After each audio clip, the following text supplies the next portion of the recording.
Hey guys, in this video I'm going to show you how to add a business name on Google Ads. So when you first create a Google Ads account, right? Google Ads will prompt you to create your first campaign. Here is where you can add your business name under add business information. So you put in your name.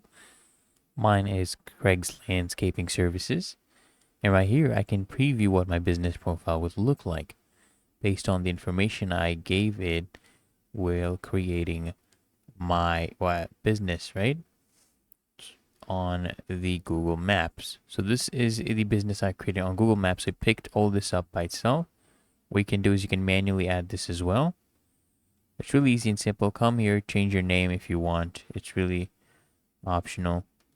And then you will be able to preview it. And then what you want to do is come here and press on next. Really that easy and simple, guys. So I hope this guy provided value to you. And if it did, consider smashing that like button as well as subscribing to frequently asked questions. And I'll see you guys in the next one.